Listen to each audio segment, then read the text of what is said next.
তো যাওয়ার সময় চেষ্টা করবেন আল্লাহ আল্লাহ আল্লাহ জিকির করে করে যেতে। কদমে কদম চলবে, জিকিরে জিকির চলবে, সবে সব চলবে, নূরে নূর আসবে। সুবহানাল্লাহ জোরে বলি। জীবনে যতদিন বাঁচবেন কোনো অবস্থাতেই মন ছোট করা যাবে পাইলেও আলহামদুলিল্লাহ। পৃথিবীতে কত মানুষ কবরে চলে গেছে, কত স্বপ্ন আশা ছিল তাদের, সব নিয়ে একসাথে কবরে চলে গেছে। একদিন আপনি আমিও থাকবো না।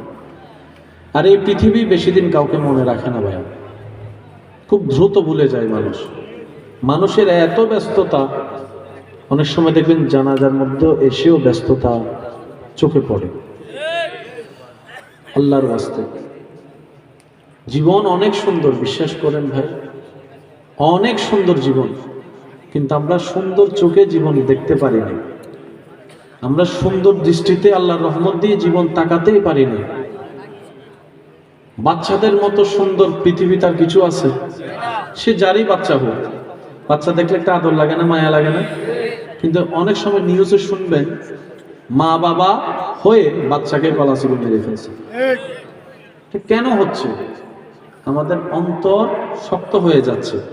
গুনাহ করতে করতে করতে করতে, অন্যায় দেখতে দেখতে দেখতে, জুলুম দেখতে দেখতে এই মায়া শব্দটাই আর মায়া লাগে, অন্তরটা পুরো শক্ত হয়ে গেছে সবার। এই কঠিন শক্ত অন্তরে জীবন যাপন কি করা যাবে? এটা কখনো জীবন নয়। সেজন্য রবের জিকির, তওবা, ইস্তিগফার, ক্ষমা করা, নবীর দরুদ, ইবাদতের সাথে যত থাকবো তত হৃদয় আস্তে আস্তে শান্ত হবে, নরম হবে অন্তর। সুবহানাল্লাহ। আপনি কান্না করলেও জীবন যাবে, হাসলেও জীবন যাবে। তো কান্না করে জীবন যাওয়ার দরকার কি? দুনিয়াতেও কানলাম, কবরও কানলাম, হাসরেও কানলাম, জাহান্নামেও কানলাম, জীবন কি শুধু কান্না করতে করতে যেতে? দরকার কি ভাই?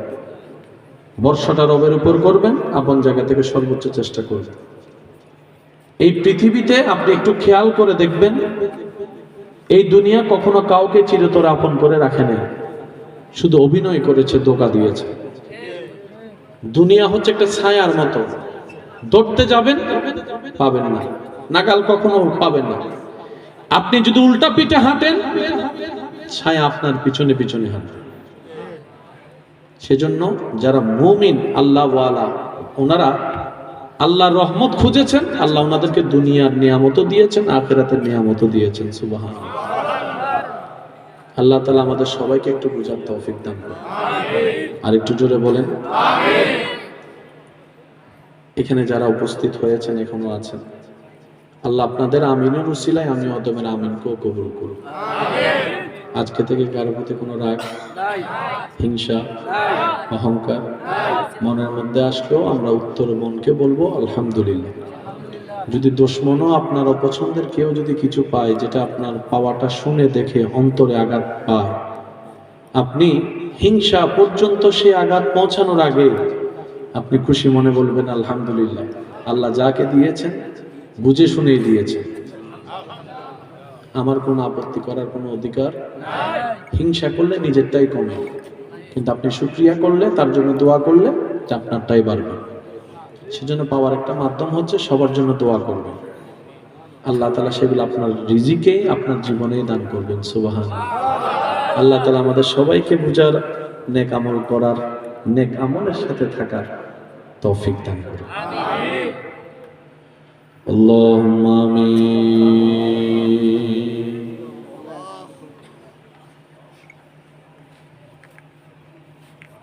দয়াময়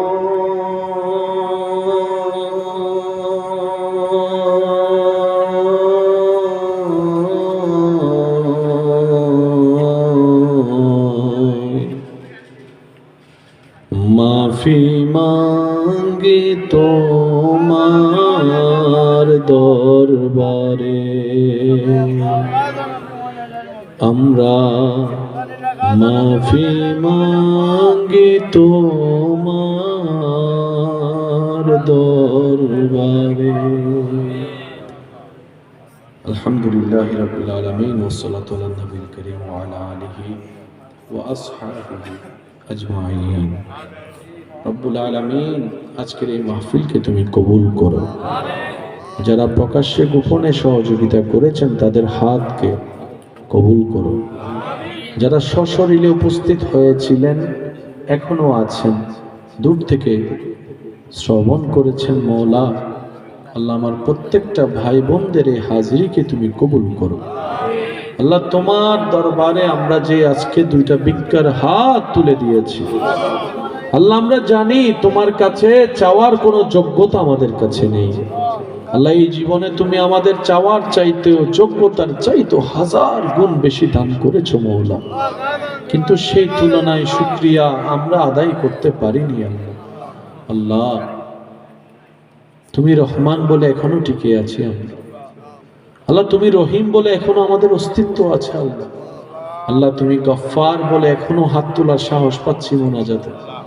আল্লাহ আমরা জানি আমাদের মতো ব্যর্থ আর কেউ নাই। আল্লাহ আমরা জানি আমাদের মতো অপদার্থ আর কেউ নাই। আল্লাহ হয়তো তোমার সৃষ্টিতে শ্রেষ্ঠ গুনাহগারদের লিস্টি করলে আল্লাহ আমাদের নামটাই হয়তো সবার আগে থাকবে। আল্লাহ কি করব আল্লাহ আমরা বুঝিনি, নিজের নফসকে গুরুত্ব দিতে গিয়ে আল্লাহ কলবের গুরুত্ব ভুলে গিয়েছিলাম। আল্লাহ গো তুমি না রহমান, তুমি না রাহিম, আল্লাহ ক্ষমা করে দাও না। আল্লাহ আমাদেরকে একটু ক্ষমা করে দাও না। আল্লাহ তুমি মাফ না করলে কে আমাদেরকে মাফ করবে? আল্লাহ আল্লাহ তোমার রহমান নামের সদকায়, রহিম নামের দিকে তাকায় আমরা সব গুনাহগারকে আল্লাহ একটু মেহেরবানি করে ক্ষমা ভিক্ষা করে দাও। আল্লাহ আমাদের মা বাবার গুনাহ মাফ করে দাও, দাদা দাদি নানা নানির গুনাহ মাফ করে দাও। আল্লাহ অত্র এলাকায় কোন কবরে কি আযাব হচ্ছে আল্লাহ আমরা জানি না, হয়তো আমাদের পাশ থেকে কবরবাসী চিৎকার করছে, হয়তো আমরা শোনার মতো কান পাচ্ছি না। আল্লাহ মেহেরবানি করে একটু দয়া করে তোমার রহমত দিয়ে কবরবাসী আযাব একটু মাফ করে দাও। আল্লাহ আমরা কবরে যাওয়ার আগে কবরে শান্তিতে জীবন যাপন করার মতো নিয়ামত নিয়ে যেন কবরে ইজ্জতের সাথে ঈমানের সাথে যেতে পারি সে তৌফিক দাও। আল্লাহ তোমার গফফার নামের সদকায় মেহেরবানি করে একটু মাফ করে দাও।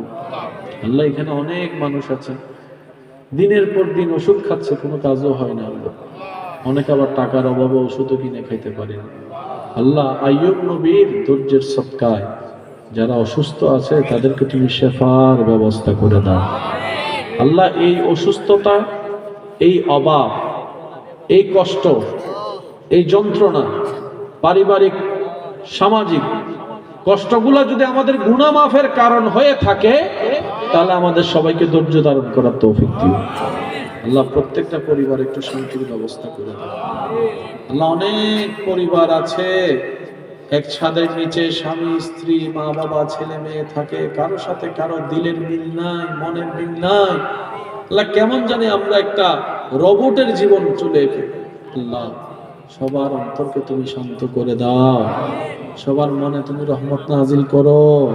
আল্লাহ পরিবারের প্রত্যেকটা সদস্য ছোটরা যেন সবকিছু ভুলে বড়দেরকে সম্মান করতে পারে, বড়রা যেন সবকিছু ভুলে ছোটদেরকে স্নেহ করে ছায়া দিয়ে রাখতে পারে, সেই মহাব্বতের জীবন সবাইকে দান করে দাও। আল্লাহ শয়তানের সাথে যুদ্ধ করার কোনো ক্ষমতা আমাদের নাই। আল্লাহ আল্লাহ আমরা একদিকে প্রস্তুতি নিলে শয়তান 10 দিকে হামলা করে। আল্লাহ তোমার কুদরতি দরবার থেকে আমরা সাহায্য চাই, তুমি নিজ গুণে শয়তানের ওয়াসওয়াসা থেকে আমাদের মনকে, ব্রেইনকে, চিন্তাকে, সারা শরীরকে আল্লাহ তুমি কুদরতিভাবে হেফাজত করিও। আল্লাহ নামাজে এমন কি স্বাদ আছে, ইমাম হুসাইন কারবালার ময়দানেও নামাজ ছাড়ে নাই। আল্লাহ আল্লাহ নামাজে এমন কি নিয়ামত আছে যার কারণে আল্লাহ সাহাবায়ে কেরাম যুদ্ধের ময়দানে নামাজ ছাড়ে নাই। আল্লাহ নামাজে এমন কি রং নিয়ামত আছে। আল্লাহ হযরত আলী রাদিয়াল্লাহু তাআলা তীর বের করলো খবর হয় না। আল্লাহ ওই রকম নামাজ তো আমরা পড়তে পারবো না জানি, কিন্তু তোমার কাছে চাইতে তো আল্লাহ আমাদের কোনো কমতি নাই, লজ্জা নাই। আল্লাহ তোমার কাছে একটা ভিক্ষা চাই, আমাদের জীবনে একবার হলো আমাদেরকে সুযোগ দিও, আমরা যেন মন প্রাণ ভরে নামাজে তোমার দরবারে সিজদা দিতে পারি। আল্লাহ আল্লাহ নামাজের নূর আমাদেরকে দান করো। আল্লাহ আমাদেরকে হেদায়েতের নূর দান করো। আল্লাহ কেমনে চললে তুমি খুশি হবে আমরা জানি না, মনে করে করে অনেক কিছুই করি, জানি না আল্লাহ কোনটাতে তুমি খুশি হবে। আল্লাহ তুমি আমাদেরকে নিজ গুণে তুমি আমাদেরকে চালাইও, সেভাবে যেভাবে চললে তুমি খুশি হবা, তোমার নবী খুশি হবে। আল্লাহ আল্লাহ যারা যারা আজকে মাহফিল কমিটি মাহফিলের কাছে দোয়া চেয়েছেন, সবার নামে নামে দোয়া তুমি কবুল করো রব্বুল আলামিন। আমার আশেপাশে যত মুরব্বী উলামায়ে কেরাম আছে, তালিবুল ইলম ভাইয়েরা আছেন, ওনাদের হাতের উসিলাই, আমিনের উসিলাই আমি অদমের আমিনকে আল্লাহ তুমি একটু কবুল করে নাও। আল্লাহ আমাদেরকে নম্র থাকার তৌফিক দান করো। আল্লাহ আমাদেরকে ভদ্র বানিয়ে দাও। আল্লাহ আমাদেরকে ধৈর্যশীল সহনশীল বানিয়ে দাও। আল্লাহ হাসি মুখে যেন কথা বলতে পারে, সেই সুন্দর জীবন সবাইকে তুমি দান করো। তুমি শেষে বিচারে আদালতে করবে বিচারে হাকিম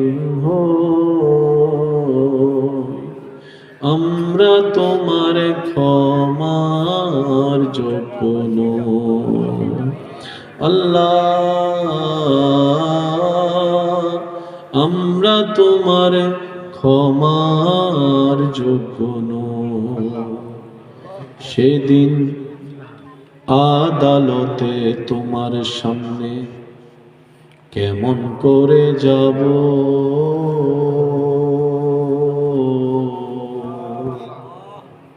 এত পাপের হিসাব আমি কেমন করে দেব।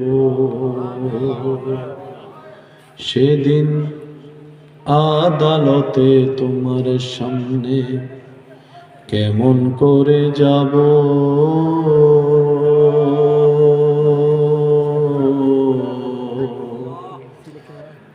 এত পাপের হিসাব আমি কেমন করে দেব। আমার সর্বঙ্গ সেদিন সাক্ষী দেবে, ও